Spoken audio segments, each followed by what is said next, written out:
It's quick as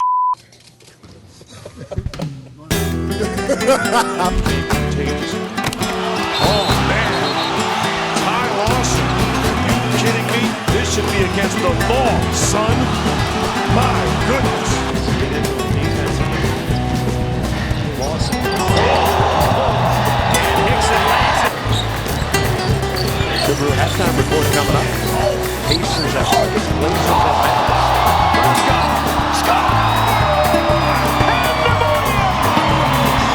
And we got an ankle breaker. It's unfortunate. He's a young player, and young players make mistakes. Ty Lawson does it again with 2.6 remaining. Oh my gosh. Now, Monty McCutcheon just came up and said,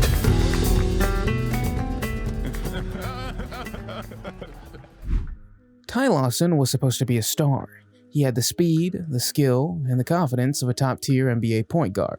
At his peak, he was one of the fastest players in the league, slicing through defenses like a hot knife through butter. His quickness, combined with his ability to facilitate an offense, made him one of the most exciting young guards in the NBA. But today, he's completely out of the league. His once promising career, nothing more than a cautionary tale. So what happened? How did a player who was once the heart and soul of the Denver Nuggets suddenly vanish from the NBA? How did a guy who was setting career highs in points and assists one year become completely irrelevant the next?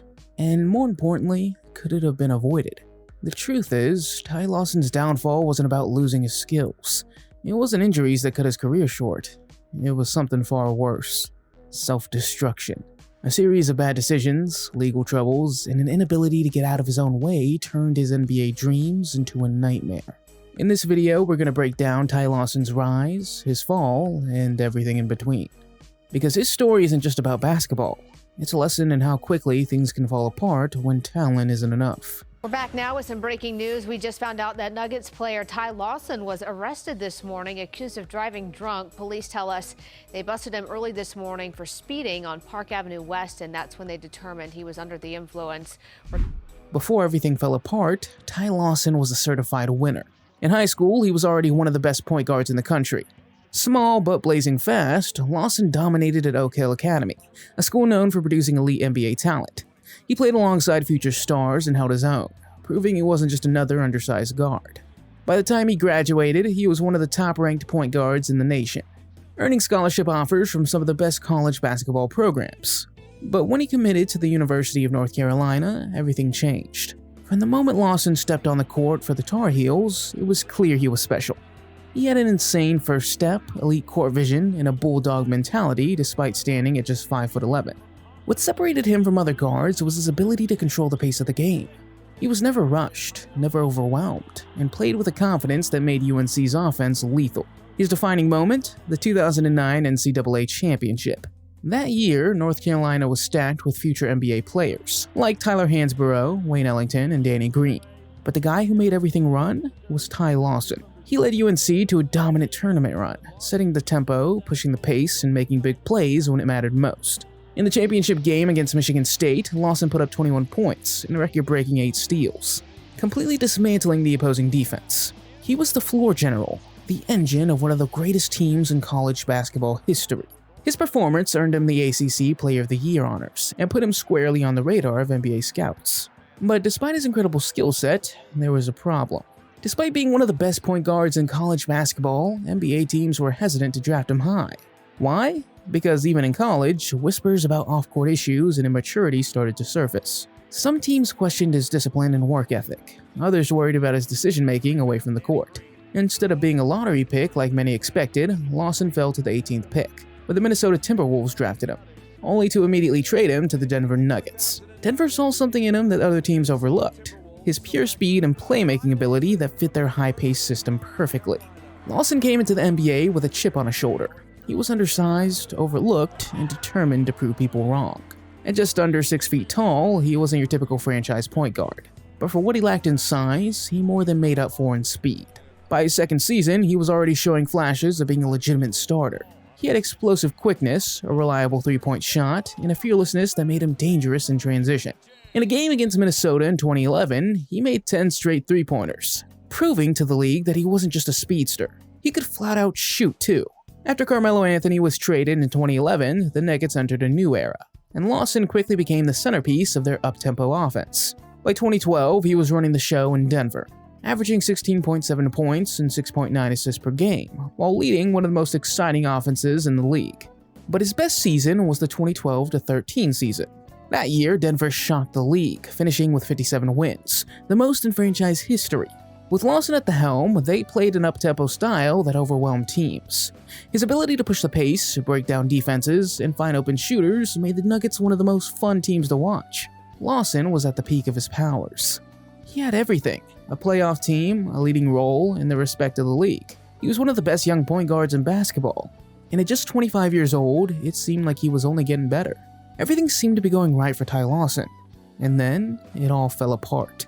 At his peak, Ty Lawson was one of the most exciting young point guards in the NBA. But while his game was thriving, his personal life was unraveling. For years, there had been rumors about his partying habits. Even back in college, some teams were concerned about his off-court behavior. But as long as he was producing on the court, those concerns were largely ignored. Then, the first real warning sign appeared. In June 2008, before he even entered the NBA, Lawson was arrested for driving under the influence in Chapel Hill. He pleaded guilty and received community service, but many chalked it up to a college kid making a dumb mistake.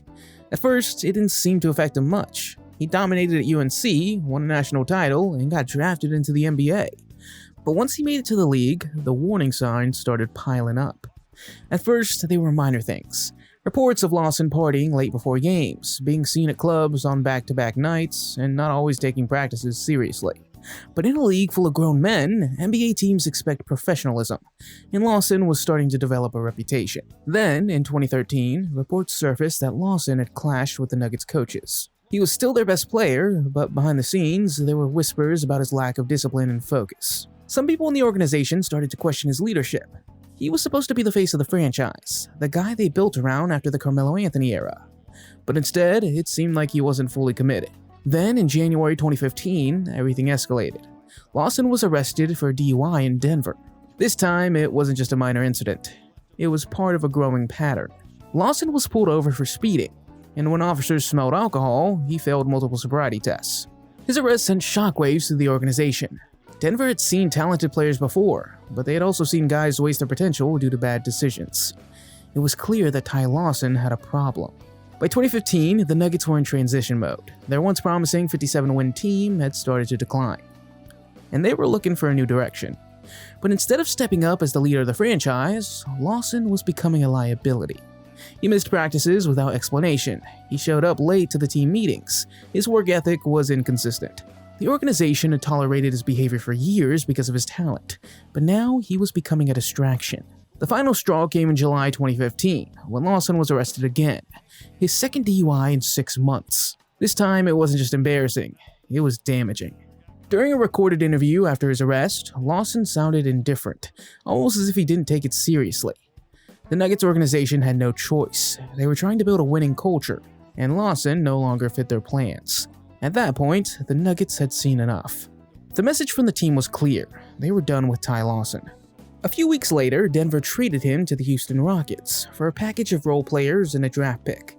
It wasn't much of a return for a guy who had once been the franchise point guard. For some players, the trade is a wake-up call, a chance for a fresh start, an opportunity to turn things around. But for Ty Lawson, this was the beginning of the end. Houston believed they could rehabilitate him. They thought a new environment, playing alongside stars like James Harden and Dwight Howard, would help him get his career back on track. But instead, things only got worse. After being traded to the Houston Rockets, many thought this was Ty Lawson's chance to turn things around. He was joining a contending team with James Harden and Dwight Howard.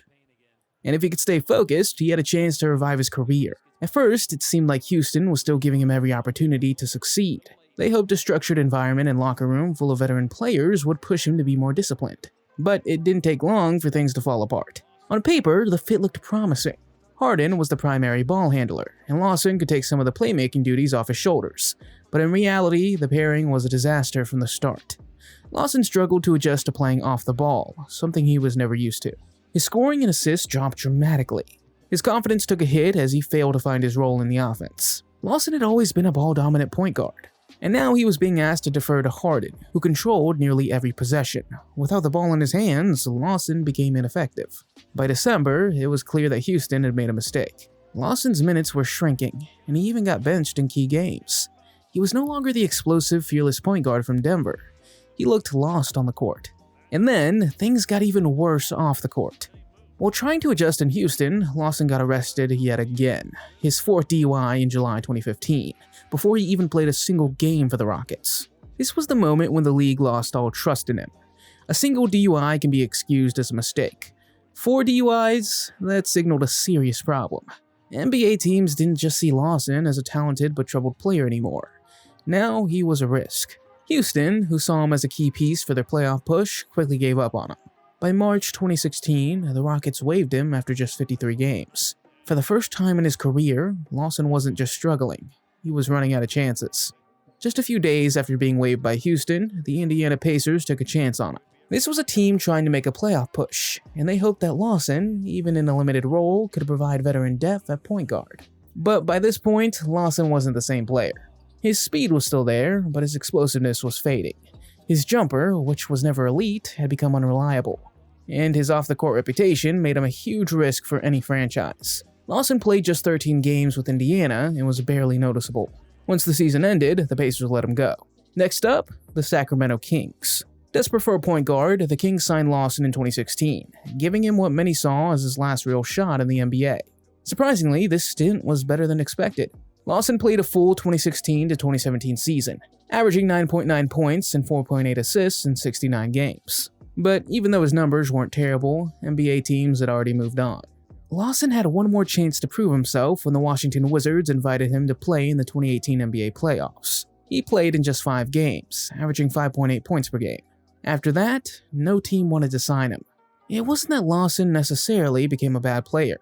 He could still play at a serviceable level.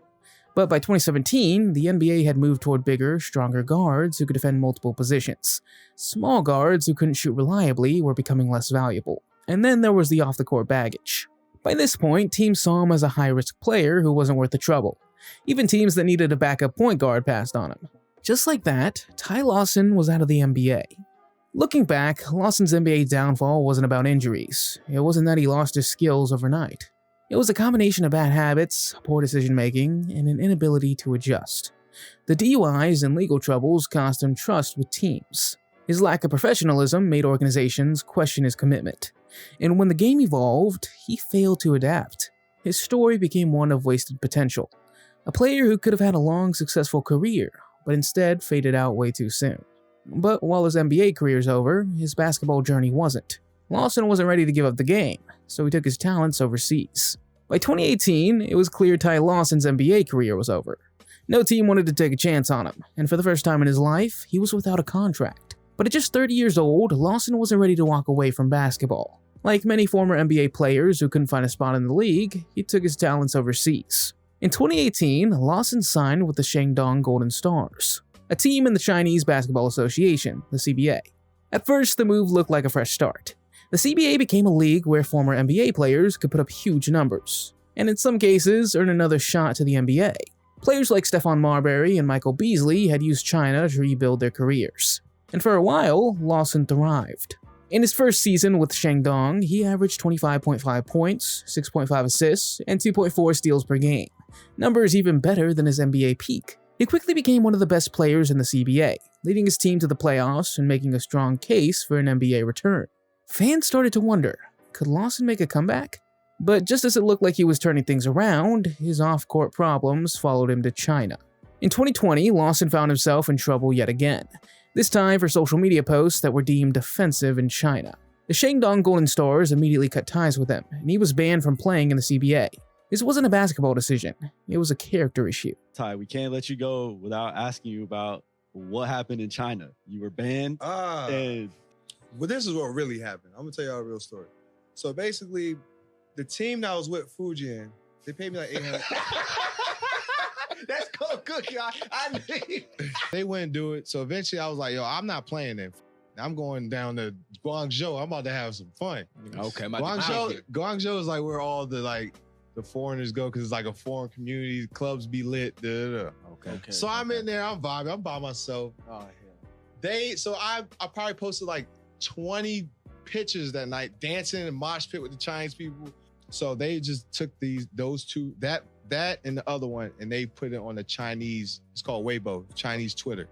And that's when the shit went nasty. And then they started getting VPNs. Cause I went to sleep. I woke up. I'm at the W. I wake up.